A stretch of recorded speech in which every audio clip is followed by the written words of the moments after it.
Hello YouTube, this is the Archetype Godo, and today I am bringing you a video about The Lord of the Rings, The Third Age. This is a game that came out, at least as the version that I own it, on the GameCube a long time ago.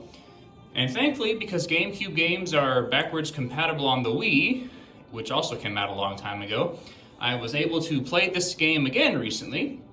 And as I was playing it, I read some forums online, or I saw some people online talking about a particular boss fight that everyone found to be particularly tricky in the level which is called Osgiliath. The boss battle itself is against a particularly well-defended kind of orc named Gothmog. You'll know the battle if you've played the game before. Gothmog and a sword orc guy are on a bridge, and behind them are two goblin spellcasters which have some incredibly potent magic attacks. I don't know if they're spirit or shadow or water affinity, but they're quite potent. And in fact, if the two of them attack you together, they have the ability to knock out your entire party, which can be pretty devastating. So, because there are a couple strategies that I think can make this boss fight pretty easy, I wanted to show off a little bit of my strategy for this particular playthrough for this particular video. Now, everyone here can level up because the most recent time that I've played through the game, I gave myself a challenge where every time someone levels up, I decided not to boost their stats at all. So that's why I've got 117 stats to spare. I haven't leveled up anybody's stats at all after leveling up at all. And if you go over here to my options menu, you'll see that I'm on the medium difficulty. And that's actually provided a really interesting challenge to this particular game. I've enjoyed it quite a good bit there. I suppose also I should show also, I'm only at level 52 or thereabouts for most of my characters. I have not been level grinding at all. I have not been ability grinding basically at all either. So if I look at my skills, the only thing that's really unique and different is that for Barithor, I gave him shadow crafting. So I'll put that back on him just for a moment so you can actually see what the abilities are. So here in shadow crafting, this is the only one that you could say I kind of grinded out. You got this back at the start of the East Emnet Gullies level, and so using them quite a few times relatively easily, you can get that up pretty quickly. Wheel of Fire took a bit longer to grind up all the way to the top, but you get that just by a normal course of playing the game. But the thing I wanted to call out specifically is this ability right here, Silence. This ability makes it impossible for foes to use spirit power abilities for a while, and actually it doesn't say so, but this does target all enemies. So that will be important when we get into the battle, but silence there, very good. When you get up into leadership, when I have not been playing with stat level up, stat gains, you grow to depend upon company valor quite a bit. So by using that in almost every battle multiple times, I naturally kind of filled out my leadership stuff. But a cool thing about this one is this ability, Shield of Courage. If Gothmog puts the spell on your party before you silence him, which can cause damage over time effects, Shield of Courage cures all negative effects on your party, and so that can be a good way to defend yourself also. Another thing I'd like to point out before I begin is Aodin. He comes into your party at level 50, so he's quite high leveled, so I just haven't been using him almost at all since getting him, so his spirit attacks have basically no investment so far. But the thing I did invest in him was Lightcraft. There's a couple levels coming up later on where the party splits, and he'll be in the party that does not have Idriel, who is your healer, and so I wanted to have a backup healer, and so I gave him this Lightcraft abilities. Another cool one here is if you don't have Shadowcraft built up, this guy here, Aura of Life, gives all of your party members a pretty sizable increase to their maximum health bar. So if you don't have the ability to silence your enemies, getting Aura of Life on your whole party and then using some type of item or spell which can heal your party members also can give them a giant health boost, and that can also make this party easier, or this particular boss fight easier to deal with. The only other thing I'd mention is that his spirit powers, he comes naturally automatically with Dispel, which is even in the description there, a full enemy party targeting move, which can remove all of their buffs that might apply to themselves. So what I'm going to do for you here is I'm going to show you the way that I would fight this particular battle, because I know this one is particularly tricky for lots of people. I'll also say the way I have organized my party so far is a way that I intended to start with particular characters.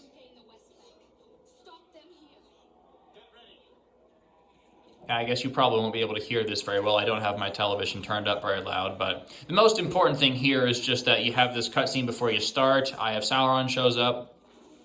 Now, I wanted to have my party set up in such a way that I had Morwen present in the initial party, because this is one of the fights where you can steal something with her. So, for Faramir, I only basically ever have him use Steward's Quality because that boosts everybody's armor rating. Gothmog does have attacks that can hurt you magically, but basically he won't be using them because I intend to get silence on him. That attack, Stagnant Fury, I'm very lucky that they only use that one. They have another attack called Morgul Vapors, which targets your entire party instead of just one enemy, and that can be quite devastating.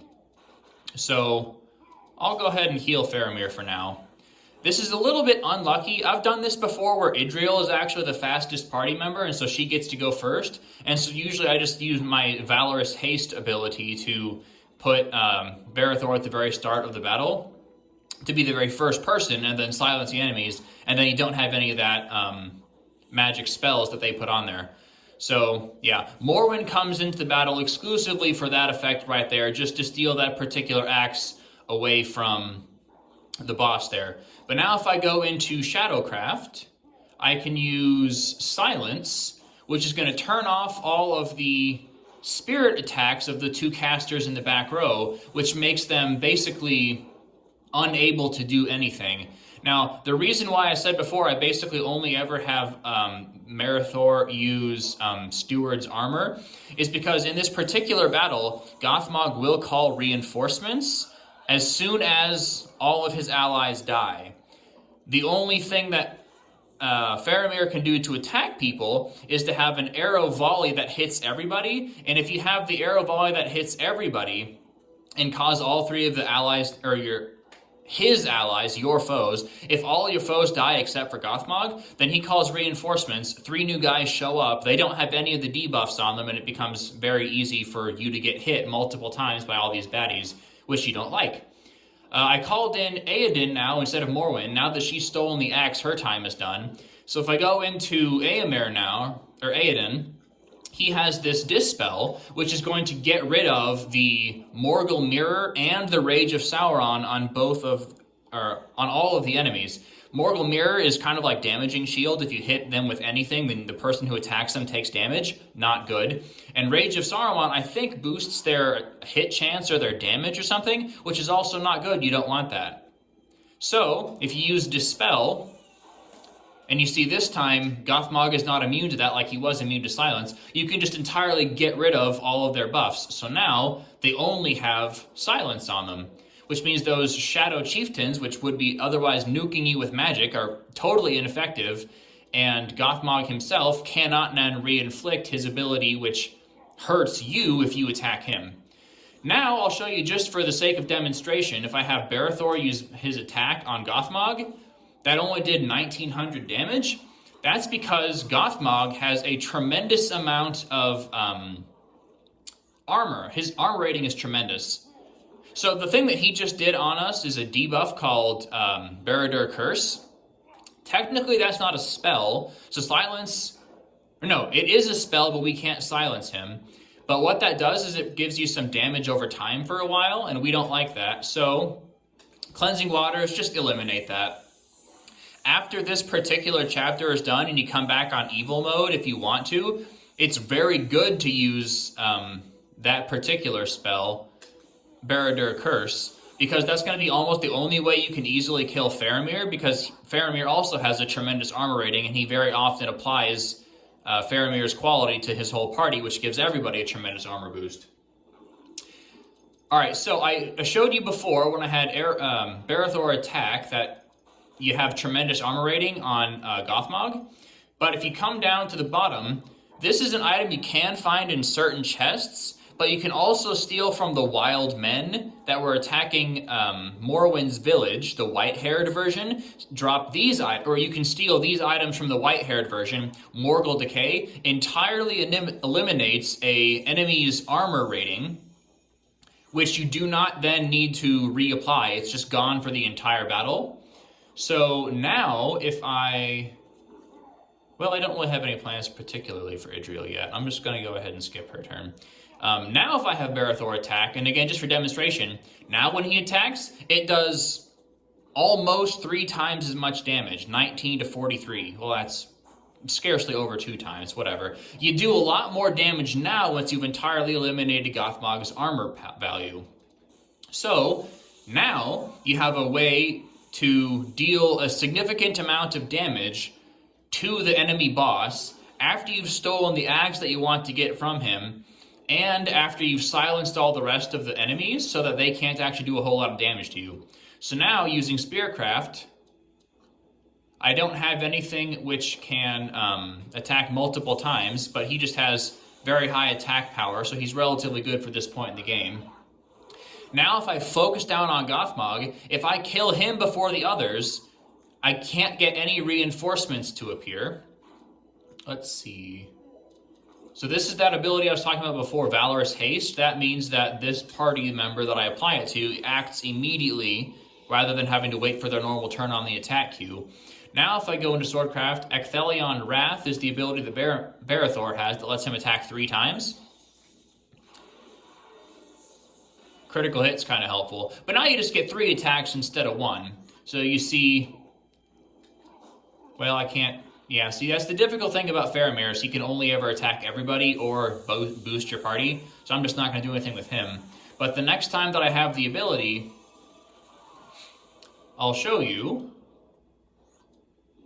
We're done almost half health to Gothmog, and the rest of my party hasn't really even needed healing since we took out those casters in the back there. So basically all you have to do to survive this battle really easily is have Faramir increase your armor values and then silence those guys in the back row. I think if you have been using Aeden's spirit abilities, he can eventually learn an ability which can silence people, but I think that's only single targeting, and I don't like that in particular. So better just to have it built up with Barathor, because his is a guaranteed attack which silences the entire enemy party, except for Gothmog, who is immune to it. So we'll just keep going here until the battle's over, but I'll show you, and this is... I'm what, like maybe 13 minutes into this video? This particular boss battle is quite tricky if you don't know how certain of these enemies will behave. But if you can silence them and get your party's buffs up, then you're basically going to do just fine. I suppose mentioning buffs on the party is a good thing. I should have done before. Barathor again. Or Faramir again. I only ever use this, so if I double attack here. Another way you can boost your damage output is with Company Might. That does increase your party's attack power by a little bit, which is good. So now, after having done that, let's look at Ecthelion Wrath. And now we're doing 5,000 per hit, which is even more than what it had been previously. So just by a couple small buffs and by removing his armor value, you can see we've basically eliminated this boss relatively quickly. That may have even been enough to... Oh, no, it's not. I mean, it's pretty close to defeated him now. Just keep checking. See, look at the back end, though. Those enemies of ours are still silenced, so they're not even able to attack as often as they come up. So we're just going to go ahead and use Steward's Armor again, just to keep our armor topped off. But you see, we skipped over those 2 casters again, even though they showed up in the enemy queue. We just skip over them entirely. So now, if I go into Spearcraft again, this will almost certainly finish off Gothmog there. His health is very low now. When you kill him, he just runs away. He's gone.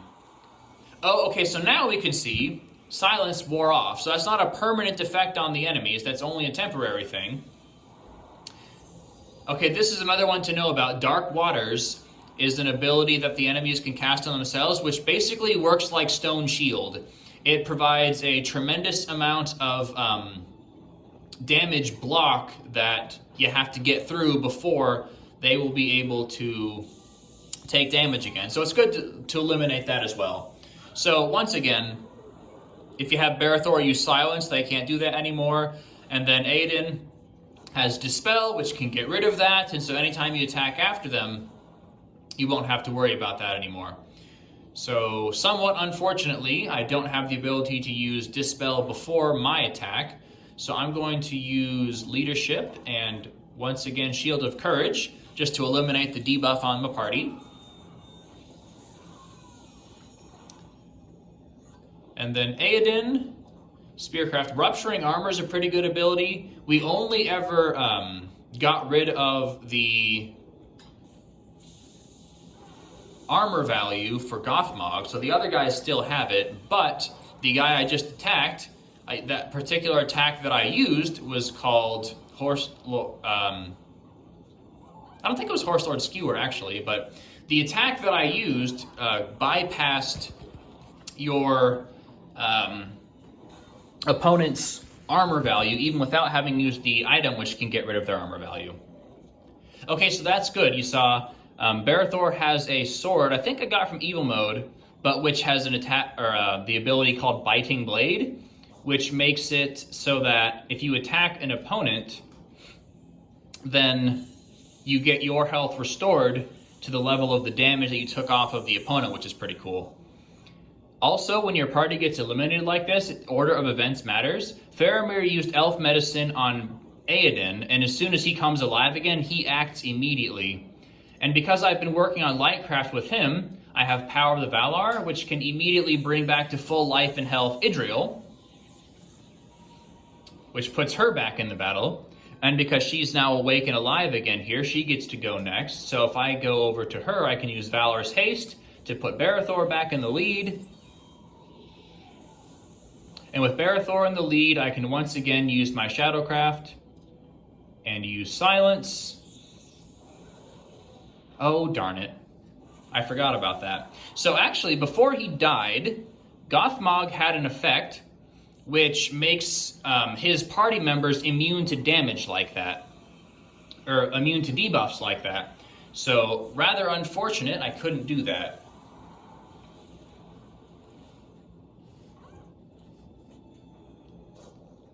We're in a tight spot right now, aren't we? That is perfectly okay though. Frenzy lets me attack twice. Spirit Power, Power of the Valar. We'll just bring back Barathor all the way to the top. And the cool thing about Power of the Valar is that it not only brings back full health, but also full action points. You saw Barathor got his totally topped off again there. And then if I use Power of the Valar again on Aedan, we'll bring him back.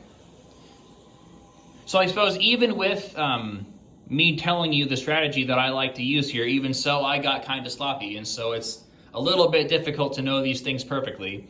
But because of the order that I brought these folks back in, Aedan now gets to attack first instead of Barathor.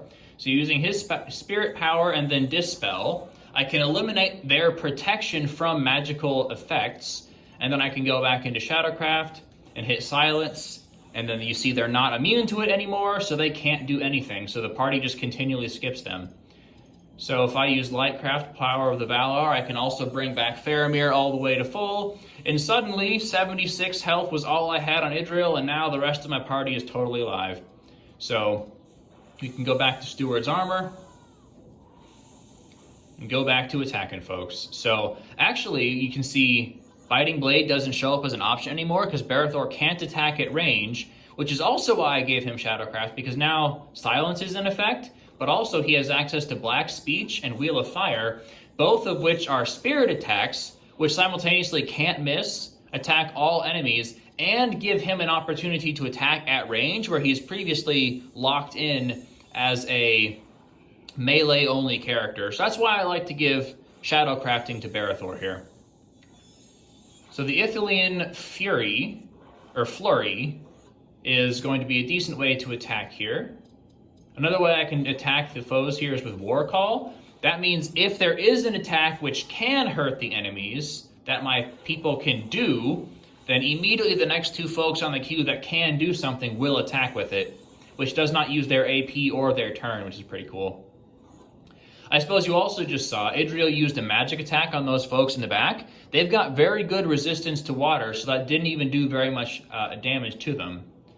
So, if I use Drain Health, he has a cracked Elf Stone of Spirit boosting effectiveness, and so this would not usually do that much damage, but the way things are set up now, Aeden's actually very helpful. But you saw, even with my strategy failing a bit there, I recovered from it relatively easily. And that's how you can turn one of the more difficult boss encounters in this chapter into a relatively easy boss fight, because you've turned off most of the enemy's sources of damage and protected yourself against their damage over time effects. So that is a way you can relatively easily get around the most difficult boss battle in Osgiliath. I know I only ever make games or make videos about games that are 15 years old and totally irrelevant, but I hope that you enjoyed this one, at least for the value of watching the old game happen. Have a good day, everybody.